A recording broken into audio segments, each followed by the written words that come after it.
dare chance I hate you, I want to rip you limb from limb. To which George Brinkman did by force, restraining the liberty of the victim, Kylie Piper, at her residence to cause the death of Kylie Piper by smothering her. This occurred at the residence on What I will say, Mr. Eastman, is that you are going to spend the rest of your natural life in prison based on your vicious acts of... Some deny, others erupt. In the courtroom, killers reveal their darkest selves.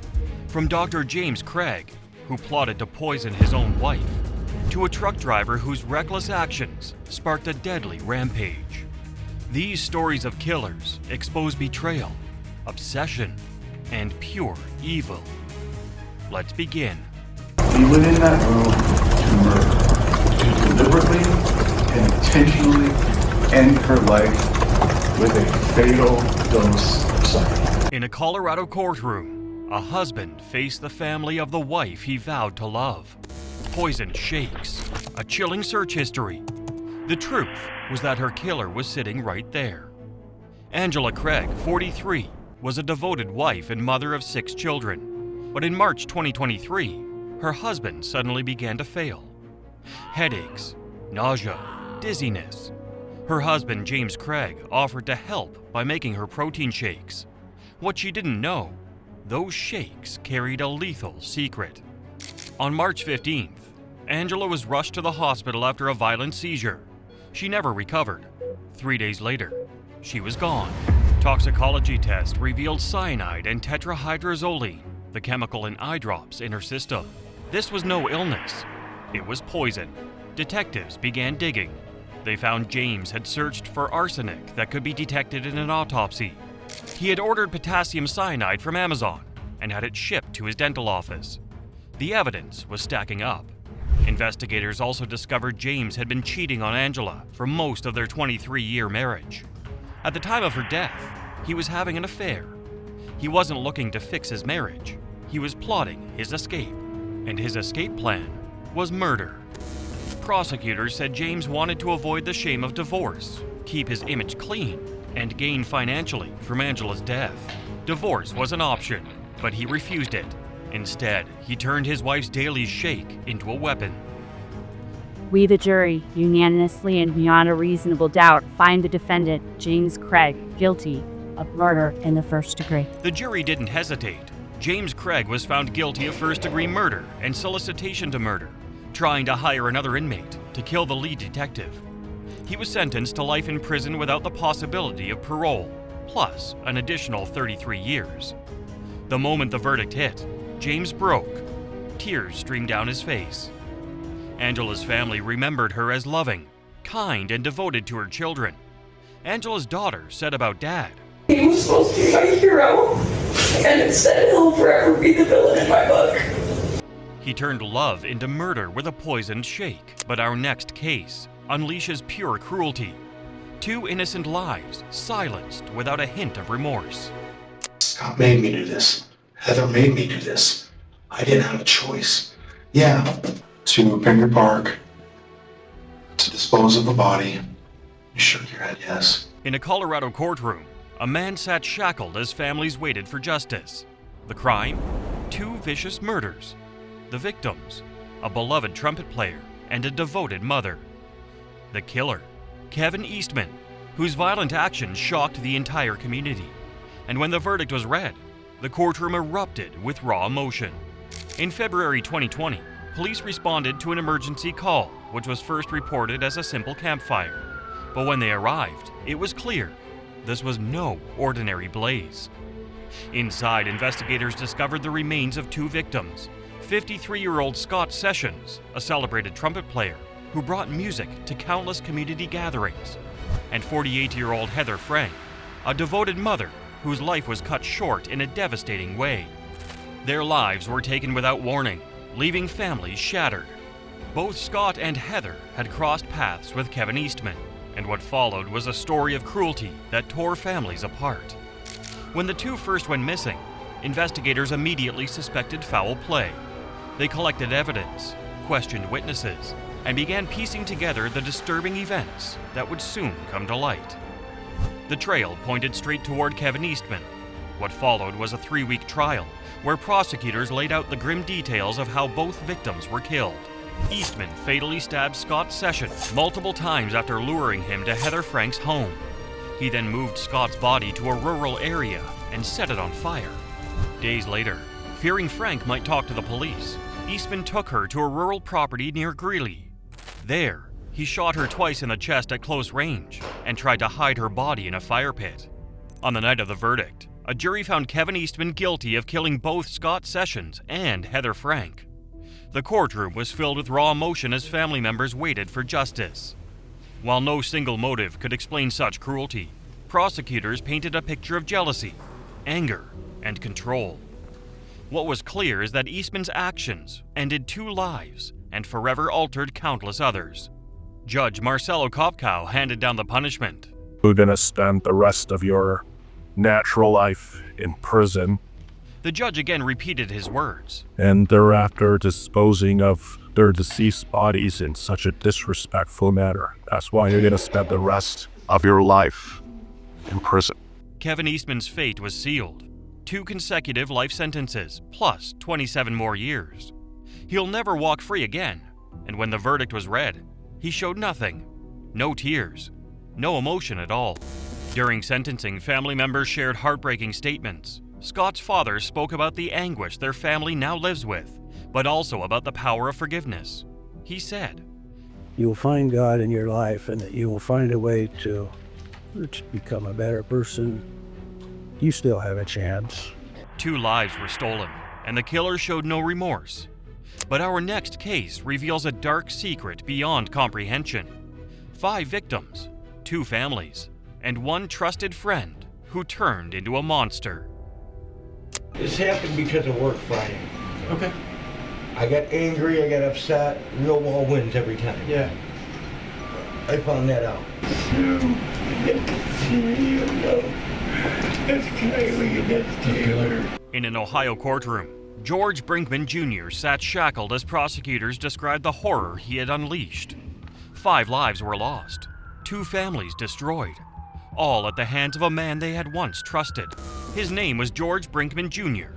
He killed a mother in front of her daughters, smothered 1 child, strangled the other, then drove across town to kill a loving couple in their bedroom. This was not a random attack. It was betrayal at its deepest level. Brinkman had been friends with Suzanne Taylor since childhood. She trusted him enough to let him into her home, where she raised her 2 daughters, Taylor and Kylie. To the girls, he was almost like family. But on June 10th, 2017, that trust turned into terror. Brinkman held them captive inside their own house. What happened next left even seasoned investigators shaken. 2 days later, Taylor's boyfriend went to check on her. When he pulled into the driveway, he spotted something unusual. And I pulled in, and then the kids and I all got out and went up to the door. And I usually just walk in, and it surprised me because all the cars were there, plus George's van was there. When he went inside the house, Suzanne's bedroom door was shut. He opened it, and the nightmare revealed itself. Suzanne and her 2 daughters lay face down, their bodies covered with blankets. Police rushed to the scene. The evidence showed the ruthlessness. Suzanne was stabbed in front of her daughters. Taylor was smothered. Kylie was strangled. Investigators later found strands of Taylor's long hair cut off and scattered around the home. But Brinkman wasn't finished. After killing Suzanne and her daughters, he drove to the home of Roger Jean John and his wife, Roberta Bobby, a couple who had trusted him for years to watch over their home. That night, Brinkman forced his way into their bedroom. Jean was shot 3 times. Bobby was struck with the gun, fracturing her skull, before being shot twice. When it was over, Brinkman took cash from their wallets and fled. Why? Prosecutors pointed to obsession and resentment. Brinkman wanted more than friendship with Suzanne. With the Johns, years of tension boiled over. The rage he carried finally erupted into conflict. On June 12th, police closed in on Brinkman. He had barricaded himself inside a woman's home in Brunswick. The standoff lasted 9 tense hours. At one point, he even messaged a reporter on Facebook about the murders. Eventually, SWAT stormed in. Brinkman was subdued with a stun gun and arrested. In 2019, George was sentenced to death for the murders of Suzanne and her 2 daughters, as well as the murders of a couple, Jean and Bobby. On June 10, 2017, in the city of North Royalton, George Brinkman Jr. did by force, threat, or deception restrain the liberty of the other person to terrorize or inflict serious physical harm on the victim or another. In 2021, Brinkman's death sentence for killing Suzanne and her daughters was overturned, and in 2022, he received a life sentence without parole. Tears streamed out of his eyes as the verdict was read. He later confessed to the killings. However, his death sentence for the couple was upheld in July 2022, leaving him serving life for one case while still on death row for the other. His conviction for the first was overturned, but his sentence for the Johns remains. Brinkman now waits on death row, with an execution date set for September 23, 2026. The victim's father emotionally said, "When he found them, murdering them one by one, he didn't show any mercy. Yet he has the audacity to ask this court, you, for mercy on him." A death sentence couldn't erase the horror George left behind. However, the next case proves evil can come from somewhere even closer, a so-called friend who turned a young woman's life into horror. I miss you every moment of every day. The Kent County courtroom fell into a stunned silence. Ashley Young, 31, had been brutally dismembered, her head, hands, and feet never recovered. And the man accused, someone she once trusted. Ashley's mother rose, voice shaking with raw fury. Jared Chance, I hate you. I want to rip you limb from limb and discard you like trash, like what you did to Ashley. Every eye in the room widened, every breath caught. The horror of the crime and the heartbreak were impossible to ignore. Ashley had recently ended a long-term relationship and reconnected with an old acquaintance, 29-year-old Jared Chance. On the night of November 28, 2018, she told friends she was meeting him. Hours later, her phone went silent. The next day, she never showed up to sign the lease for her new apartment. Her mother and stepmother began a frantic search. Every call went unanswered, every lead a dead end. They were about to step into the middle of a nightmare. At first, Jared told Ashley's family that they had gone to a local pub and then parted ways, but his story quickly unraveled. Surveillance footage showed them together inside, yet never leaving. That same week, a resident at Jared's Grand Rapids apartment noticed a strange odor coming from the basement. When he went to check, he found something suspicious hidden under a tarp. Police were called and soon made a disturbing discovery. Upstairs, living in the same building, was Jared Chance. Inside, investigators found bloodstains, a missing shower curtain, and .22 caliber rounds. The morning after Ashley vanished, Jared was caught on camera buying cleaning supplies and throwing away her purse. Her head, hands, and feet were never recovered. Detectives soon learned Jared's parents, James and Barbara Chance, had driven to his apartment days after Ashley's disappearance. Evidence in their vehicle linked them to the crime, including a saw with tissue still on the blade. Both parents were arrested for helping cover up what Jared had done. To this day, the exact reason Jared killed Ashley remains unclear. Investigators believe she had rejected his romantic advances. Friends say Ashley always saw the good in people, but in Jared's case, there was none. Jared was charged with second-degree murder, mutilation of a body, and other crimes.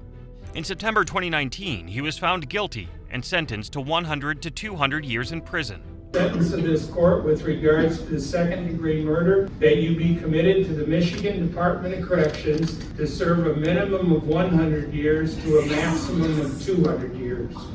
Although he remained motionless as the verdict was announced, the judge said, "I am purposely doing this so that you will not be eligible for parole." His mother served 45 days for her role.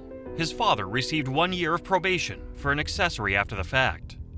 Ashley's family still doesn't know where her remains are, and until they do, they cannot truly bring her home. Ashley's mother tearfully said in court, Ashley, I miss you every moment of every day. A mother's heartbreak. Her daughter's remains were never returned. But our next case is unlike any other, not driven by hatred, but by tragedy so extreme that even the judge called it unjust. how do you feel about the fact that Mr. Ariano died? Very badly. I wish that it had been me and not him. In a Colorado courtroom, a young truck driver faced the verdict that would change his life forever. 4 people died, 27 guilty counts. A sentence so long, even the judge called it unjust. But what started as a fiery crash in 2019 would ignite a legal storm that reached the governor's desk. The driver was 26-year-old Rogelio Aguilera Maderos, a Cuban immigrant hauling timber through the Rocky Mountain foothills. He said his brakes failed. Prosecutors said he knew they were failing and ignored the warning signs. What happened next would leave families shattered and the justice system under fire. According to investigators, Rogelio's truck sped downhill, weaving dangerously between vehicles. Witnesses said he passed at least one runway truck ramp designed for emergencies exactly like this, but he never took it. Seconds later, the semi slammed into stationary traffic. Flames erupted. Cars were crushed. 4 people lost their lives: 69-year-old Stanley Politano, 67-year-old William Bailey, 61-year-old Doyle Harrison, and 24-year-old Miguel Angel Lamas Arellano. When the case went to trial, the verdict was guilty. 27 counts in total. Judge Bruce Jones made it clear that under Colorado law, his hands were tied. Each mandatory minimum sentence had to be served consecutively, resulting in a staggering 110 years behind bars. As the verdict was read, tears streamed down his face. Even the judge admitted, "And if I had the discretion, it would not be my sentence." Prosecutors said Rogelio's actions were reckless and avoidable. Rogelio insisted the crash was an accident, a dreadful mechanical failure he tried desperately to control. The sentence sparked outrage across the country. More than 5 million people signed a petition for clemency, and truck drivers vowed to boycott Colorado. Then the governor stepped in, calling it a disastrous but unintentional act. Jared Polis reduced the sentence to 10 years, making Rogelio eligible for parole in 5. Our next case is a story of jealousy that turned into murder. Devin Schreiner ambushed her ex-boyfriend while he was on the job, ending his life in cold blood. We have witnesses and we have surveillance footage. Right, and we always I said to the detective, I don't have an answer for that. You don't have an answer. You have like 0 answer. How do you think something like that could happen? On a quiet afternoon on October 13th, 2021, the peaceful town of Longmont, Colorado, carried on with its usual rhythm. Children rode their bikes through calm streets, neighbors exchanged friendly waves, and everything seemed ordinary. But that calm was suddenly broken. A U.S. Postal Service worker, 33-year-old Jason Schaefer, was shot and killed while delivering mail. The person behind the trigger was his ex-girlfriend and the mother of his child. Jason and 27-year-old Devin Schreiner had once been in love. They shared a child and had built a life together, but over time, their relationship turned bitter. They became locked in a custody battle. Just 2 days before his murder, Jason had filed paperwork asking for primary custody of their 5-year-old child. That decision may have sealed his fate. Witnesses were stunned. A mailman was shot in broad daylight. Investigators acted quickly. The U.S. Postal Inspection Service worked closely with the Longmont police to determine who was responsible for the crime. Before long, all evidence pointed to Devin Schreiner. She had both the motive and the opportunity. Surveillance footage and phone records placed her near the scene. Within hours, she was arrested and charged with first-degree murder. But the case grew deeper. Authorities believed she had help. Another man named Andrew James Ritchie was accused of helping plan the murder. Prosecutors said he followed Jason during his mail route and gave Devin real-time updates, helping her set up the deadly ambush. After months of investigation and legal proceedings, Devin's trial finally began. The courtroom was quiet as prosecutors presented their case. They described a mother so desperate not to lose custody that she made a tragic decision. The jury took just 8 hours to reach a verdict. Devin Schreiner was found guilty of first-degree murder. At the center of it all was their child. Jason simply wanted more time with his son. He believed he could provide a better and more stable life, but Devin saw that as a threat. Instead of fighting in court, she chose to take his life. The judge delivered the sentence without delay.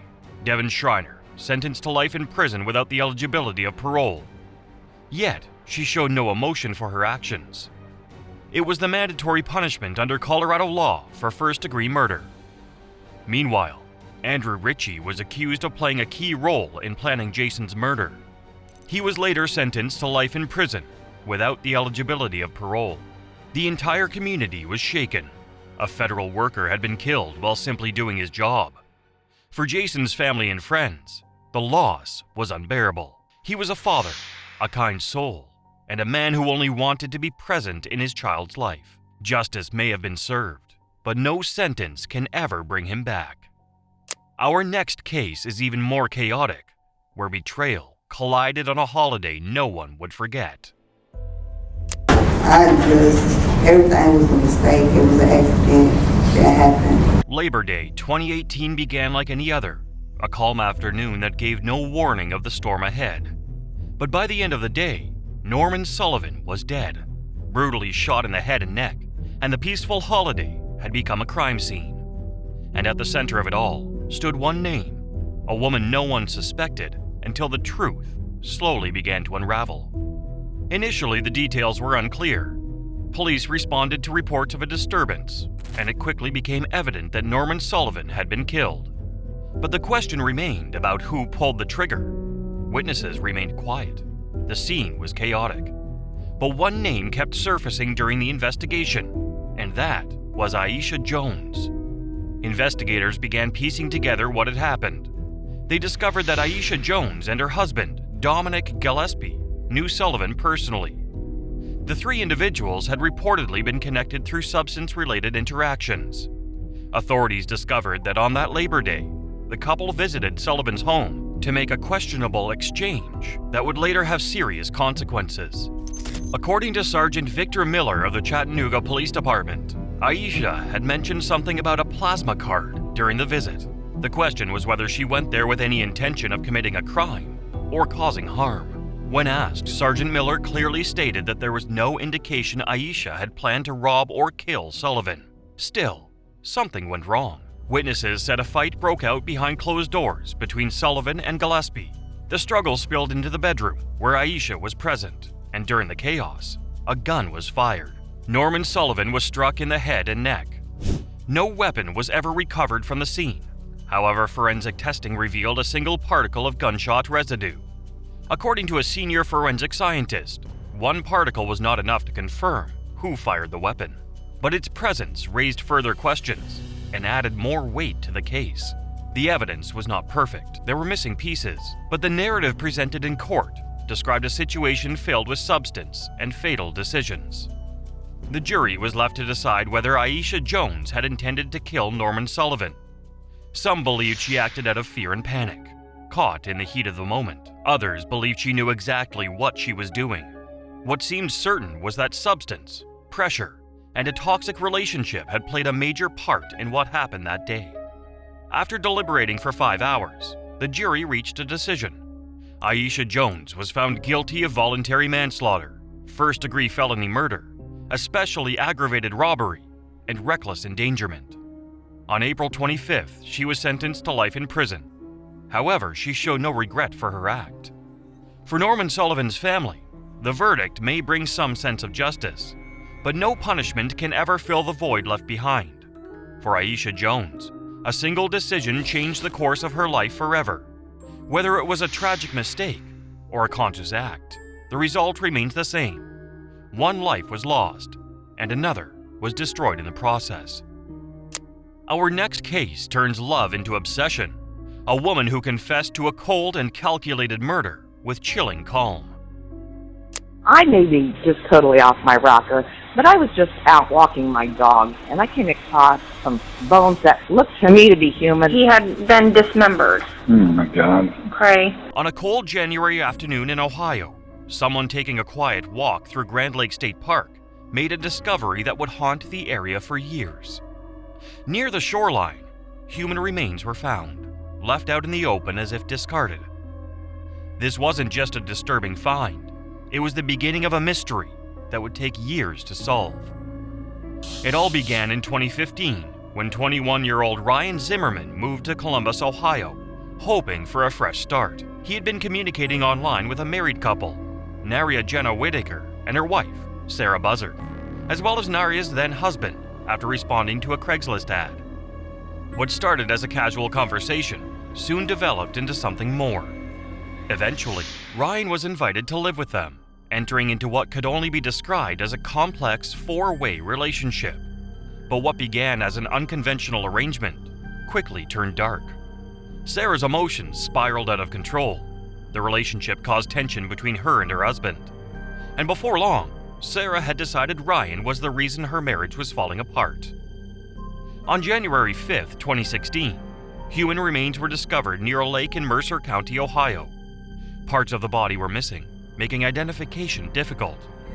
For years, the victim's identity remained a mystery, leaving both investigators and the community searching for answers. In 2020, DNA testing confirmed that the remains belonged to Ryan Zimmerman. Investigators determined he was last seen on September 25, 2015. After that, he never contacted his family again. His car was later found impounded. It appeared he had simply vanished. In 2021, investigators arrested Sarah Buzzard. When they arrived at her home in Marion, Indiana, her new wife, Naria Whitaker, tragically took her own life before she could be taken into custody. Sarah eventually confessed to the unthinkable. She said that after an argument with Ryan, she knocked him down and strangled him. Even after he lost consciousness, she kept squeezing until she was sure he was dead. Then, with Whitaker's help, she dismembered the body and stuffed the pieces into bags. They didn't stop there. Sarah drove Ryan's remains around in her car, dumping parts in dumpsters and gas stations across the state. The car was sold, but later tracked down and searched by police, revealing key evidence that sealed her fate. According to prosecutors, Sarah believed Ryan had destroyed her marriage. She was furious, jealous, and spiraling emotionally. Her husband had checked into a hotel that weekend, leaving her home alone with Ryan. That's when she acted on her rage. Her confession confirmed that she blamed Ryan for everything and took matters into her own hands. In December 2021, Sarah pleaded guilty, and in January 2023, she was sentenced to life in prison with the possibility of parole after 30 years. Her list of charges was staggering: murder, kidnapping, mistreatment of a corpse, and more. She stood in court and called herself a flawed person, but the prosecutor didn't hold back. "We're all flawed," he said, "but only one person in this room committed aggravated murder." Ryan's family waited years for answers. What they received was not justice, but tragedy. A son lost, a life destroyed, a senseless act carried out by someone he trusted. Our next case is chilling, where greed drove a woman to poison the man she once loved. My husband's really sick. He got heat stroke yesterday, and now he's not waking up. And come on, wake up! What's the phone number you're calling from? In a North Dakota town, a story began that felt more like a movie than real life. A woman, a dream of a $30 million inheritance, and a betrayal so cold it tore a family apart. This is the case of Ina Thea Knoyer and how she poisoned the man she claimed to love. It all began in early September 2023. Ina Knoyer, 48, had been in a long-term relationship with Stephen Edward Riley Jr., a 51-year-old father and brother who believed he was about to receive a massive inheritance worth $30 million. Stephen was excited. He was planning to meet an attorney at the Minot airport to finalize everything, but instead of celebrating, everything took a dark turn. Stephen suddenly became seriously ill on the day of the meeting. Ina told others he was suffering from heat stroke and brought him home to rest. She even claimed he had visited a clinic the next day, but there was no record of any visit. Stephen's condition continued to worsen. On September 5th, Stephen was rushed to the hospital unconscious. He never regained consciousness and passed away later that day. His friends and family immediately raised concerns. They remembered that Ina had made disturbing comments in the past about poisoning Stephen with antifreeze. Even before doctors revealed anything, Ina was already telling people Stephen had been poisoned. An autopsy confirmed the suspicion. Stephen had toxic levels of ethylene glycol in his system, a chemical found in antifreeze. The poison had been mixed into the drinks Ina gave him. At their home, police found a beer bottle, a mug, and even an old Windex container with traces of the same toxic substance. As investigators dug deeper, the motive became clear. Ina knew about the supposed inheritance, but Stephen, according to friends, had plans to end the relationship once he received the money. However, she believed that if Stephen died, she might be able to collect the money. But it was all based on a lie. Investigators later said there was no real evidence that the inheritance ever existed. The man Stephen had been communicating with was never identified. Despite this, Ina poisoned him and kept him from receiving medical help in time. Greed was at the heart of it all. Ina believed she was about to become a millionaire. She even said she would split the money with Stephen's son. But when investigators told her she would receive nothing, her attitude changed. That was when the truth began to unfold. On October 30th, 2023, Ina was arrested and charged with murder. Yet, she showed no remorse for her actions. She first pleaded not guilty, then changed her plea. In May 2024, she accepted a deal: 50 years in prison. She would serve 25 years, followed by 10 years of supervised probation.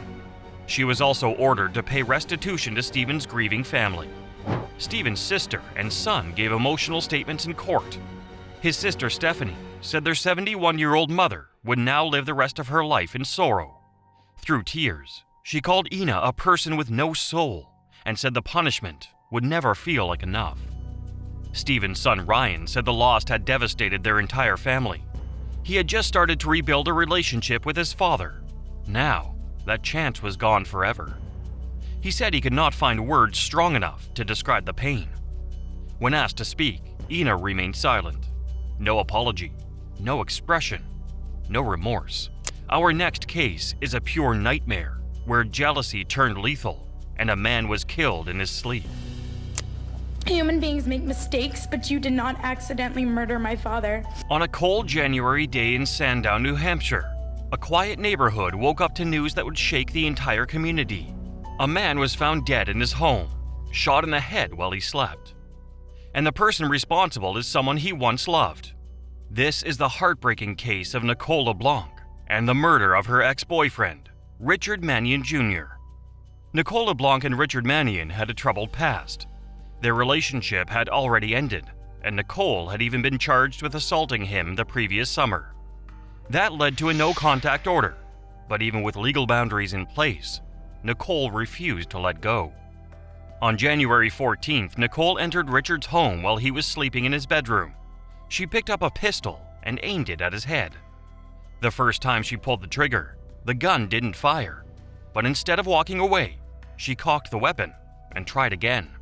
This time, the bullet fired and killed 43-year-old Richard instantly.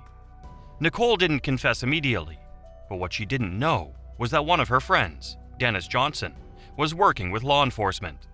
He wore a wire during a lunch meeting, and Nicole confessed everything: how she planned the murder and how she carried it out. In court, Nicole finally admitted the truth. She pleaded guilty to second-degree murder. Her chilling confession shocked the courtroom. But the most emotional moment came when Richard's family members stood to speak. Though Nicole never gave a clear reason, prosecutors believed she simply couldn't accept that their relationship was over. Even with a no-contact order in place, she chose conflict instead of walking away. And that choice cost a man his life. The judge called Nicole a coward and a callous murderer. He accepted the plea deal, but made it clear that justice had to be served. Nicole LeBlanc was sentenced to 35 years to life in prison. The courtroom sat in silence as the judge told her she deserved every day of this sentence. Richard Mannion's sister, Cindy, spoke through tears. She said their lives would never be the same, and that Nicole had never considered how her actions would affect the victim's family and friends. Next up, a veteran cop whose split-second decision cost an innocent life. Adam Coy sparked protests, lawsuits, and a courtroom battle that shook his community. Appealing the ruling, not just for myself, but for everyone in the law enforcement community, doing a complicated, dangerous, ever-changing job in a world of policing. On December 22, 2020, Columbus, Ohio. It was shortly after 1:45 a.m. when Officer Adam Coy responded to a non-emergency call. A neighbor had reported seeing someone sitting in an SUV, turning it on and off. At first, it seemed like a minor concern. That person was a 47-year-old Andre Hill. He had just stepped out of a friend's home, holding his phone. What happened next would be a heartbreaking and life-changing moment. Officer Coy and his partner, Officer Amy Detweiler, arrived on Oberlin Drive. Body camera footage shows Officer Coy walking toward Andre. Within seconds, Coy fired several shots. 3 hit Andre's leg, and 1 struck his chest. Andre didn't have the opportunity to say anything or explain himself. He was not holding a weapon, only his smartphone. Even more heartbreaking, officers did not provide medical assistance immediately. For 10 minutes, Andre lay on the ground in pain. Instead of helping, officers handcuffed him as he was seriously injured. The incident was recorded by Coy's body camera, only because of a special 60-second automatic feature. He had not turned the camera on himself. The footage caused widespread concern in the community. Adam Coy. Yes. Was it fair to say he was upset? Yes. Describe for the ladies and gentlemen of the jury what you saw when you guys realized there was no weapon. This was not the first complaint against Officer Coy. Over nearly 2 decades on the force, he had received more than 90 citizen complaints. Despite this history, he continued to work as an officer until this incident. Just 6 days after the shooting, he was removed from his position. On February 3, 2021, Adam Coy was officially charged with murder, felonious assault, and dereliction of duty. Later, more charges were added, including reckless homicide. However, the legal process moved slowly. The trial was postponed several times, first due to a medical procedure, and then because of Coy's health condition. Finally, in October 2024, nearly 4 years after Andre's death, the trial began. On November 4, 2024, the jury delivered its decision. Coy was found guilty on all charges. There was no threat, no weapon. Andre Hill had simply been walking outside. Why Officer Coy chose to use force is a question that continues to weigh heavily on this case. Some believe it was a reaction based on fear. Others think it was a result of past behavior that was never properly addressed. Whatever the cause, the outcome was the same. A man lost his life far too soon. On July 28, 2025, Officer Adam Coy was sentenced to life in prison, with eligibility for parole after 15 years. He showed no emotion as the verdict was read, and is now officially listed as a violent offender. The judge rejected any attempts to seek a new trial. Although Coy intends to appeal, the legal system has reached its decision. It's a life sentence, 15 years, 20 years. It will not change the fact or bring him back. Andre Hill's family remembers him as a kind-hearted father, a proud grandfather, and someone who believed in fairness and progress. Our next case involves a former cop who didn't pull the trigger in the line of duty. He pulled it on his wife. You pulled that trigger. Your fingers of hate have touched many. It was a calm Monday in Coleraine Township, Ohio. But what happened that day would shock the entire neighborhood. A retired police officer, known to many as peaceful and professional, would make a chilling call that changed everything. Around emergency dispatchers, strange calls come in all the time, but nothing could prepare one dispatcher for the moment Jeffrey Hawkins called in and calmly said, "I just shot and killed my wife." His voice was steady, no panic, no shouting. He even spelled out his name, and when the dispatcher asked again, just to confirm what she heard, he repeated that yes, he had shot his wife. Jeffrey said he wasn't a threat to anyone, and added something else. "I'm a former police officer. I'm not sure what happened." Officers rushed to the home in the quiet Cincinnati suburb, and just like that, Jeffrey surrendered peacefully. Inside, they found 59-year-old Joanne Hawkins, his wife, shot multiple times. Investigators learned the couple had been fighting about money, and that wasn't new. Joanne's sons later told the media that they had long suspected emotional mistreatment in the home. One son said, "We've been scared. We know what he's capable of." Police also discovered this wasn't the first time they had been called to the Hawkins residence, although details of the earlier incident weren't shared. And in court, it came to light that Jeffrey had been charged with battery before. slashed her tires, and she told neighbors if they heard gunshots to call the police. We spoke to her two sons. They say they suspected domestic abuse. Despite being a former cop, Jeffrey's crime wasn't handled lightly. During his court appearance, he was formally charged with murder and sentenced to 20 years in prison. The judge, noting past charges, refused to lower his bail. It was set at a staggering $3 million. At the time of sentencing, he said, "There's nothing this court can impose upon me is worse than I carry with me every day." A mix of money troubles, rising tension, and unspoken mistreatment in the home. Jeffrey claimed confusion during the call. He said he didn't know what happened, but his actions were clear and deadly. His calm emergency call hid the reality of a sorrowful, irreversible crime. The community was shocked. The family was devastated. Jeffrey Hawkins' sons heartbreakingly lost their mother, taken by someone they feared, but she trusted. Our next case takes us to a chilling night where a woman was killed in the one place she felt safe. They were being executed with this rifle. Breonna Taylor, a 26-year-old dedicated emergency room technician, was asleep beside her boyfriend when police entered their home unannounced, executing a no-knock search warrant. That night ignited national outrage and exposed a painful truth. Someone needed to be held accountable for what happened. The raid was intended to target a suspected substance operation, but the man police were searching for no longer lived at Breonna's address. Her boyfriend, Kenneth Walker, believed intruders were breaking in and fired a single shot in self-defense. In response, police fired 32 bullets into the apartment. Breonna was struck multiple times and tragically died in the hallway. Amid the chaos, bullets also hit a neighboring apartment where a pregnant woman, a 5-year-old child, and a man were sleeping. As months went by, public pressure intensified.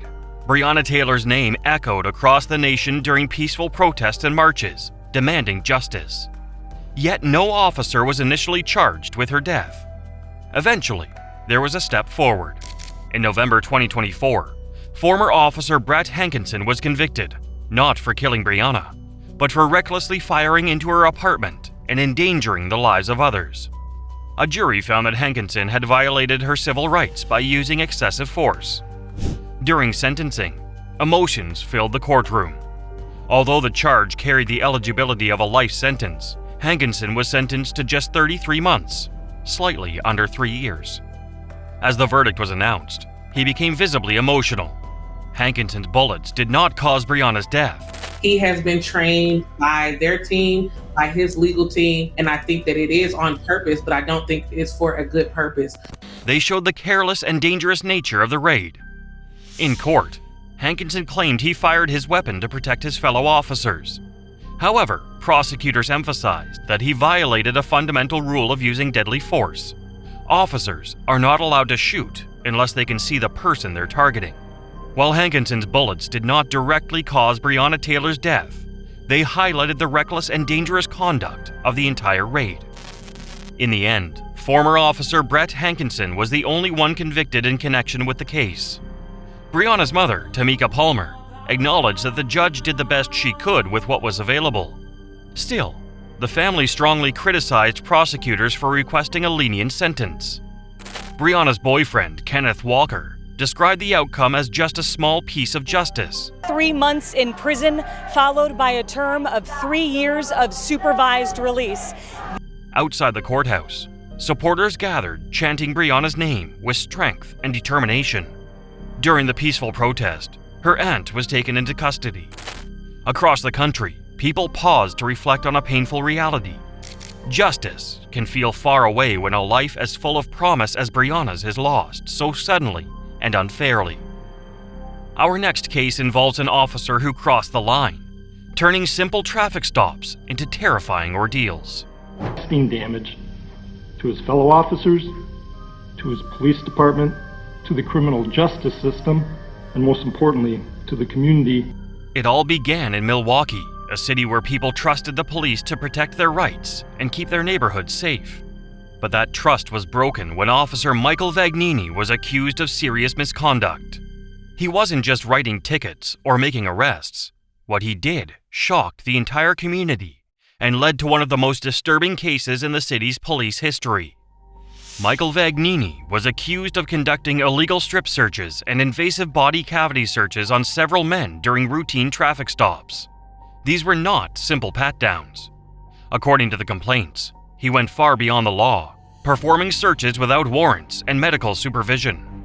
The victims, many of them young men, said they felt scared and mistreated. He pulled out my pants, touched my testicles. They like eased down and they put their hands right between my butt. He pulled my drawers down and dug in my Some of the searches even took place inside the police station, where people are supposed to feel safe. As the complaints increased, the Milwaukee Police Department launched a full investigation. It turned out that Vagnini was not the only one involved. 3 other officers, Jeffrey Dolla, Brian Kozolak, and Jacob Knight, were also named in the case. The investigation revealed a troubling pattern. Officers were stopping people, claimed they suspected substance possession, and then searching them in ways that both broke the law and basic human rights. The case gained attention across the state, and prosecutors began building charges. Eventually, Michael Vagnini agreed to a plea deal. As part of the deal, an assault charge was dropped, and he would not have to register as an offender. However, the consequences were still serious. On June 21st, he was sentenced to 26 months in prison and 34 months of extended supervision. However, he showed no regret for his actions. The court also made it clear that he would never be allowed to work as a police officer again. While Vagnini never gave a clear reason for his actions, some believed he was acting out of a need for control. Others said he was simply trying to catch people with substances, even if it meant ignoring the law. But no matter the motive, his actions caused real harm to innocent people who had done nothing wrong. And appreciate from a jury's standpoint of having to separate all those things out that there could be an argument of prejudice for the other 3 officers. After the sentencing, Milwaukee Police Chief Ed Flynn released a statement saying that the department must hold itself to the highest standards. He reminded the public that police cannot break the law in the name of enforcing it. The department promised to rebuild the trust that had been lost. Changes were made within the force, and the case became a reminder of the importance of accountability. For the victims, this was not just about a criminal case. It was about losing their sense of safety and dignity. Many said they were left feeling powerless, hurt, and afraid of the very people meant to protect them. Even though Vagnini went to prison, the emotional pain he caused would take much longer to heal. Our next case shows how a deadly mistake turned into a lifetime of grief for innocent families. Or harming anyone.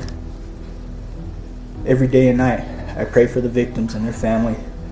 On a quiet night in Albuquerque, New Mexico, May 1st, 2021, what started as a normal drive for 3 men turned into a life-shattering tragedy. The driver responsible was a man who had once taken an oath to protect lives, former Cuba police officer Brandon Barber. Barber wasn't on duty that night, but he was behind the wheel and he was drunk. Police reported that he was driving the wrong way on the highway when he crashed head-on into an SUV near Tramway. Inside that SUV were 21-year-old Diego Arellano, his older brother Fernando, and 50-year-old Alfredo Escaname Hernandez. Diego and Alfredo were pronounced dead on the spot, while Fernando survived with serious, life-changing injuries. As the investigation continued, it was revealed that this wasn't Barber's first encounter with impaired driving. Back in 2016, he had already been arrested for DWI. He completed the first offender program, which included probation, the installation of an ignition interlock device in his car, regular testing, community service, and a hefty fine. But despite those consequences, it was clear that the lesson hadn't truly been learned.